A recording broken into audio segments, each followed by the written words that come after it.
Hello, in this tutorial, I'll show you how to add a custom domain with Substack. To add a custom domain to your Substack publication, follow these steps on the Substack web app. The first thing you need to do is to open the Substack web app and sign in with your account's credentials if prompted.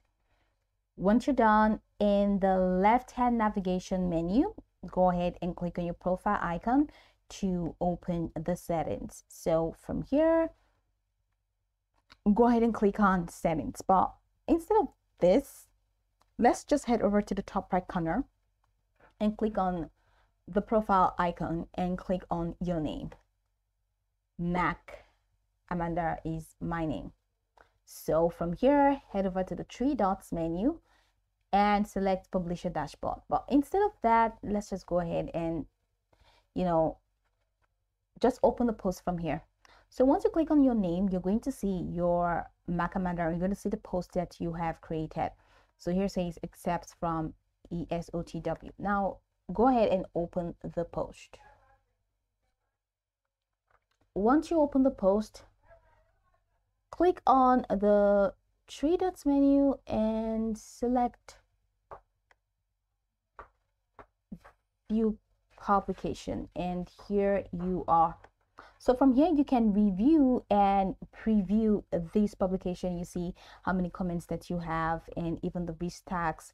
You're going to see all the information that is actually surrounding your post in here. And once you're done, you can now head over to dashboard from the top right corner of your screen for that particular post. Now, once you head over to dashboard, now you see at the top of the screen, home post, podcast, chat, subscribers, you have stats, you have recommendations, and you have settings. Now go ahead and click on settings. Once you click on settings, it's going to take you here where you have a couple of options from the left navigation menu.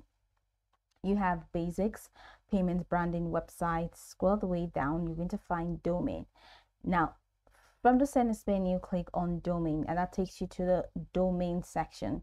Now in here, it says add a custom domain. Click on the add button that is right next to it. Now here says this flow will allow you to move your Substack to a domain you already own.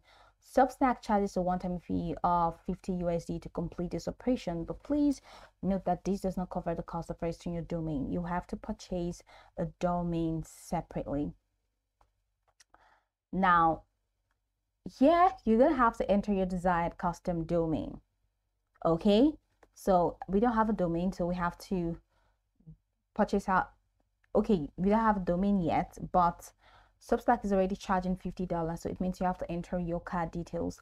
So enter your card number, the month, the year, the CVC, and select submit, and it's going to take you to the next step where you can now enter your desired custom domain and go ahead and click on continue. So Substack will provide DNS records that you need to add to your domain provider's DNS settings. Typically, this includes the CNAME record, which points your domain to domains.substacks.com, and a record which points the root domain to Substack's IP address if needed. Then log into the account where you registered your custom domain. It could either be GoDaddy, Namecheap, etc. Go to DNS settings for your domain and add the CNAME and a record exactly as provided by Substack. Now, after adding the record, save your DNS settings in your domain provider's dashboard. Note that DNS changes may take up to 24 to 48 hours to fully propagate. Then return to Substack's domain setup page and click verify to check if the custom domain is connected correctly.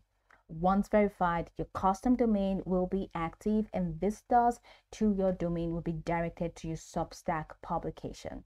And that's it. Your custom domain should now be successfully connected to your Substack publication, and it may take a short time to reflect worldwide due to DNS propagation.